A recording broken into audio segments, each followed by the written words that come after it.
working for the VDAB.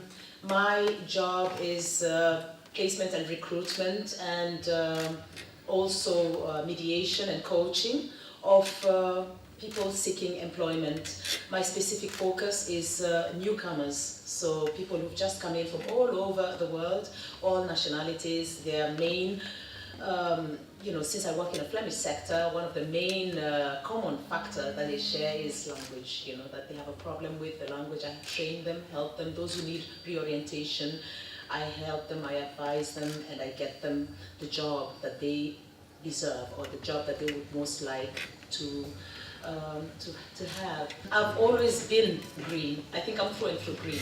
And when green was initiated in my region, I jumped on the wagon, and I was one of the founding mothers, I cannot say fathers, of green in my region. At the time, I did not participate because I was still, I'm a mother of 4. And I was working on my PhD, which is not yet done, but I was working on it then. And so now, when things are a little bit easier, kids are a little bit older, I decided it's time. And so here I am. I like the European Parliament because I've done a stage, a 1-year stage in the European Parliament, and I feel that I'm quite familiar with this particular level of politics. So thank you for your support. Thank you, Stella. So Stella, tell us a little bit more. What are you planning to do when you're in the European Parliament? We're sitting here, people want to support you, but what is it that you're going to take there? Or what is it that you're going to bring that is new to the rest of us sitting here today? Yes. Okay. There are two, besides the green theme, which I will not go into at the moment. I want to mention 2 of my pet issues that are really burning strongly in my heart. I believe that people of foreign origin have become a very strong, a very strong category of voters, and they cannot be ignored anymore. Unfortunately, this category of voters are not very well informed of what they can or cannot do. And many of them are unaware of what all the parties represent. There needs to be more information so that we can appeal to our people and get our people voting. I mean, I'm not saying that they should necessarily vote for Green, but when they are not aware of the power that they hold, come voting time, then we are going to lose these people, this category, us, to the wrong parties which do not represent or promote our needs. So informing this category of voters is for me a very, very strong priority. When it comes to European Parliament, in my opinion, the European Parliament is very pale, it's very male, and it's very old. We need to make it have more color. We need to make it younger. We need more women. We need more diversity in the European Parliament. It needs to be a microcosmic reflection of Europe, and Europe is no longer pale. Okay? Stella, as you're saying that, what are you going to do? You're going to be the first, maybe, color in the European Parliament. We're hoping for that. But what about the rest of the people? What would you like to tell the rest of the people sitting here? How can they also participate in this political system? Because like you said, a lot of the African people, or a lot of the people of color are left out of the system because they're uninformed. Yeah. How can we participate? What should we be doing? I mean, is it interesting for me, really, in the European Parliament? Absolutely. Absolutely. I work full-time. But I'm also involved in a lot of NGOs on various capacities, and this enables us to have dialogue with various people. It enables us to come out of our little cocoon and know that we can make an impact in society. Each and every one of us, however little or however large, can make an impact in society. And we cannot do that if we just cocoon ourselves, or we have this ghetto attitude and, that's not us, and we're here, we live here. We cannot mark time until the time we go back to our countries. No, this is now, And if it is now, then we need to play a very active role on matters that have an influence on our lives right now, on various capacities. It doesn't have to be politics, but if you involve yourself in NGOs, for example, and in other parties, whether it is sport or... There are so many possible ways to be involved, and we need to do that. Thank you, Stella. So ladies and gentlemen, you have Stella in front of you. What would you like to ask her right now as she's sitting here? My name is Emmanuel Ajufo. I'm an editor. I'm also into public relations generally. And I also work with NGOs in the system. I'm very happy to hear that, to know that you are coming out, Stella, in the European Parliament. I know I've seen you, I know you are formidable, and I'm very impressed because the best of what we have are out there reaching out, open their hands, and hoping to be given the opportunity to represent us. I'm also happy to hear you say we need to bring a bit of color there. You know, these are all are positive things. I'm happy that you are from the VDRB, and where we have most of our problems in this country is the job arena. Most immigrant Africans do not get the kind of job they deserve. The VDRB hasn't been helpful. As a matter of fact, if you come with some kind of degree, they tell you to go and retrain yourself with something less tasking so that VDRB can handle. How do you wish to solve this problem if you go into the European Parliament? Before you answer, Stella, please, just for the sake of our other viewers, our listeners, please tell us what the VDRB is, first of all. Just one sentence, please. Okay. Thank you. Right, thank you very much. Now, the VDRB is, it's an organization linked with the Belgian government, Ministry of Labour. The name itself stands for Vlaamse Dienst voor Arbeidsbemiddeling, so the service that mediates between employers and employees with regards to employment, of course unemployment as well. My specific focus is, of course, newcomers, a large percentage of which is, of course, people like us in this room. I, for one, am also hired way below my level. I've got 2 masters, and I'm hired like somebody who just has a first degree. And we, unfortunately, newcomers are very we are quick. Once you have encountered all the frustrations of getting or not getting a job, we are quick to just be content with the job that we get, if it's above cleaning, you know. The first time I went to the area and the person told me, you know, you need to look for, I said, I look for a job everywhere. I said, oh, you know what, we are looking for cleaners. I said, me too. If I had a cleaner, then I would have enough time to go and look for a job. And the people looked at me like, huh? I mean, they meant I should go clean. I said, oh, really? No. Let's just be serious. So anyway, the point is, you're right. There is up to just before the crisis, the percentage of people of higher education, well-educated foreigners who are being employed in a job of their capacity was, I think, maybe 3% or maximum 5%. Of the total employable group of people. With the crisis, that number has reduced to 1.5%. It's depressing, I know.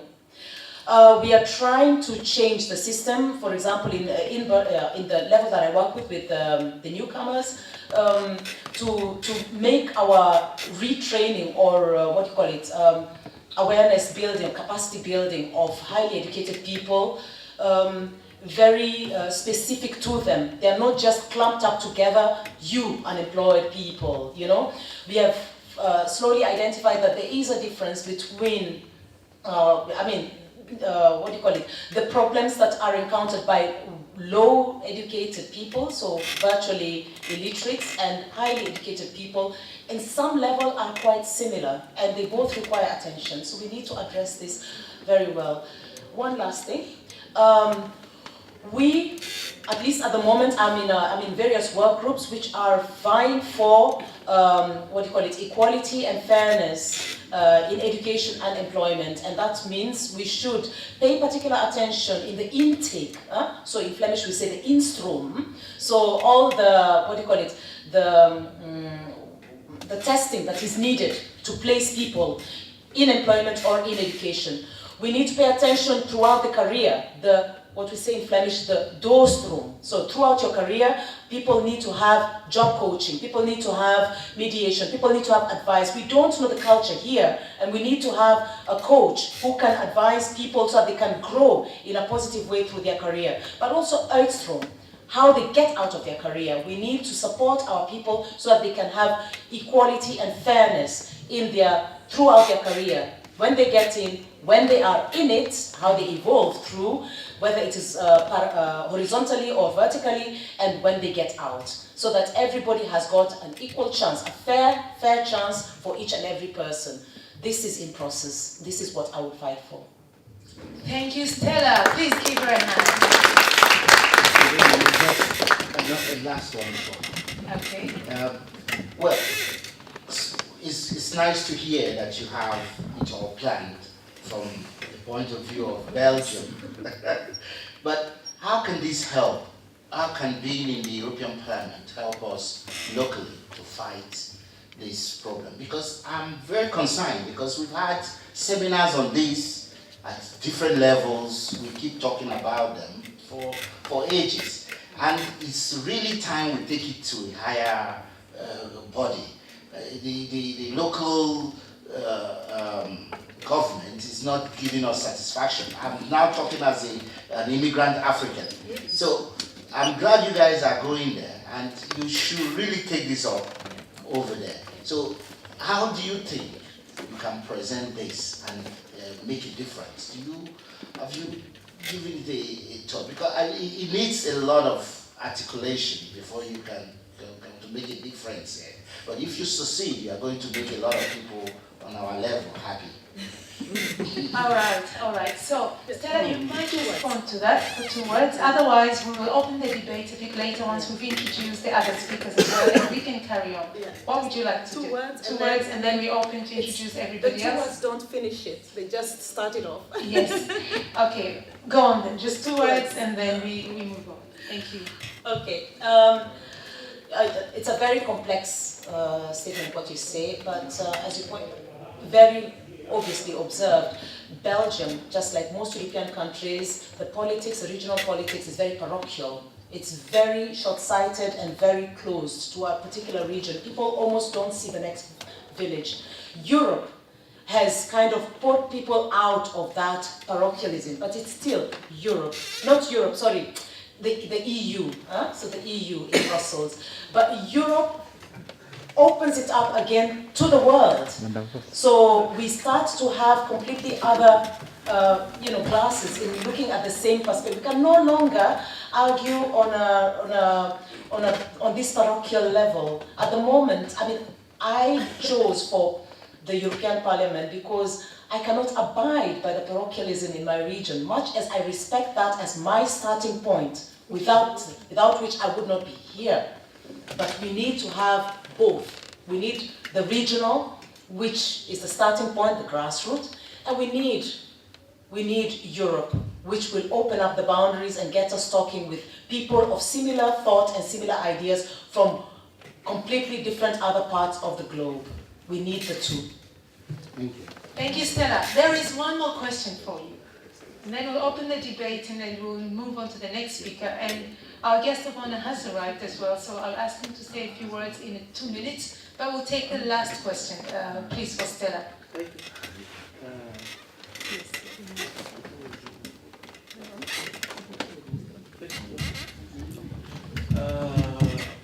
Mevrouw Stella, ik ga Nederlands praten. Okay, he's going to speak Netherlands. Ja. And okay, you will We'll try to translate the question and then she'll answer. Okay. Yes, omdat mevrouw Stella die werkt bij VDAB. VDAB is voor Vlaams regio. Dus ik ga Nederlands praten. Because she's working for the VDAB, which is from the Flemish region, he is going to speak Flemish. Yes. Oké, mevrouw Stella, ik ben tegen discriminatie geweest bij VDAB in Zaventem. Omdat ik ben op zoek naar werk, een tijdje geleden. En ik was bij VDAB Zaventem geweest. En toen ik heb mijn CV bij. Ik heb bij je consulet gehouden en ik heb mijn CV aan haar gegeven. He has been discriminated by the VDAB office in Zaventem, and when he was looking for work lately, when he gave his CV to the consultant. Yes. En die consulent zei tegen mij dat ik heb Nederlands accent, dus regio Zaventem is niet mogelijk om mensen die komen in Nederland te werken. Okay, so he was told that he has to have Netherlands origin. No, he has to be a descendant from Flemish people. Otherwise, the Zaventem office could not even consider him. Okay, so what is your question? Mijn vraag is, ik ben niet verstaanbaar of wat precies, wat is het probleem? Want ik heb hotelschool gedaan, ik ben gediplomeerd in Nederland en ik heb een paar ervaring ook in de hotelsector. Ik heb ook bij Brugge gewerkt, Van der Waak Hotel in Brugge ook gewerkt. So he doesn't understand what the problem is. He has a degree from Flanders, and he has experience in the hotel industry. So actually he doesn't know why he's been discriminated in Belgium. Now we'll put this question to Stella. Can you please ask her the question so we can... Yes, thank you. Yes, is the last okay? Yes. I will answer in English because otherwise we'll be, yeah, I have no problem speaking in Flemish, but I'll answer in English. Okay, now, you know, the colleagues and employers working in the VDAB are people, some of them with their bad hair day, and this is not the policy of the VDAB as a whole, I must say that. Sometimes it's possible that some things are lost in translation. So for example, when somebody is looking for a job in a specific region and your accent one presumes is going to give you a problem, then the counselor can tell you, look, with that specific accent, you're bound to run into problems. It's like, for example, in West Flanders, where the VDAB decided to teach people of foreign origin the West Flanders dialect, because nobody was understanding them when they were speaking correct ABN Netherlands. So this can happen, that from region to region, there are specific problems. Now, I just want to make a point so that you can understand that people are odd. For example, when I applied to do a cello exam, generic approval, I got a call. Could you please send your degrees, copies? And I sent them. And the lady immediately called me back and said, could you get them equivalent, dus the equivalent version with a Belgian norm, dus gelijkschakeling, with a Belgian norm. And I said, so you know, she just read my name, Stella Nyanchama OKEMWA, you need to make your diplomas equivalent. I said, you know what, madam, I will call the VUB and I will call the KUL, and I'll ask them if their diplomas can be equated with the Belgian norms. Is that okay with you? You know, she didn't even look, and I've got two masters from Belgium, but she asked me to equate them because of my name. So people are harassed, people are people, and you will find good ones and you'll find less good ones. That does not mean that the organization is not good. It's a good organization. Okay, Stella, you have the floor. The question about employment, it's about racism, it's not so much about education. What do you have to say to that? Right, okay. Racism is here. It's here to stay. But it is paralyzing to just stop there. That's it, racism. Scream racism. And then what? We need to move on. So while it is there, while we cannot change how people personally respond to people of color, we can create situations that enforce transparency in the handling of things. My clients come to me and they say, I can't get the job. They are racist. So I give them a formula and I say, look, when you go and apply for the job, I want you to tell me exactly what the employer says. I give them a list of options. Did they say that you are lacking experience? Do you have experience? Do you have the knowledge of the job? Do you have the language? Did they complain about the language? Do they want a woman maybe instead of a man or vice versa? What about, do they already have somebody employed there? We've gone a step further in the video, besides answering these questions, to introduce a feedback option where we are encouraging and we are promoting our employers, all our clients, employers, employees, everybody, even the interims. They need to give feedback. When we send somebody to a job, they need to go and apply for that job. We need the employer to tell us how it worked. We need the employee to tell us, the potential candidate to tell us how the experience was, and then we need to address all these clients, because they're all our clients. We need to create transparency. While we cannot change people and how people behave, we can create situations where they must adhere to certain rules. Now, when we come back to the whole question of, certain jobs are so simple, you just don't need the language. For example, cleaning or packaging, and so on. Indeed, you're right. What about safety? What about safety? Something goes wrong, you are hurt, and then you say, but I didn't understand that I didn't need to touch that.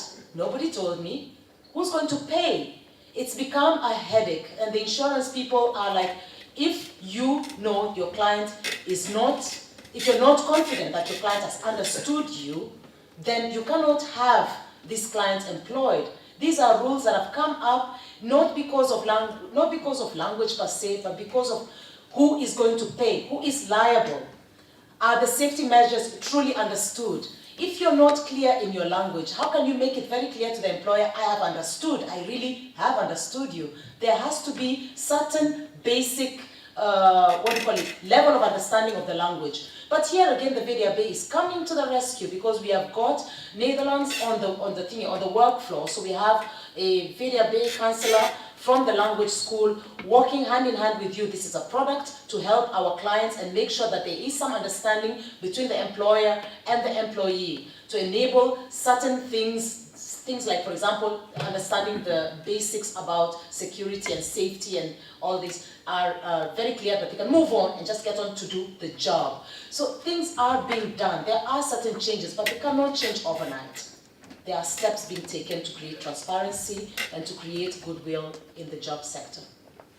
I'll give Stella, would you like to say 2 more words, because I have 2 people waiting to ask questions, please. Obviously, the new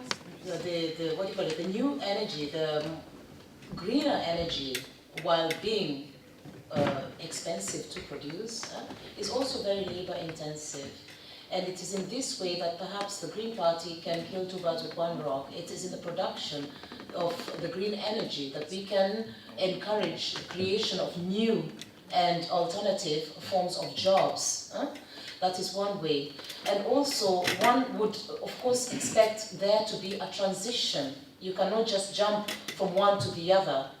So there is, in the planning of, or in the urging society towards a greener energy, that a consideration towards a transitional period, an investment towards transitional energy, so that we can get there at a pace that is more realistic. So it's not just from one step to the other. There has to be some form of education, orientation, and generation to get us to the point that we would like to get, but there has to be planning. We need to have a vision, and this is our vision.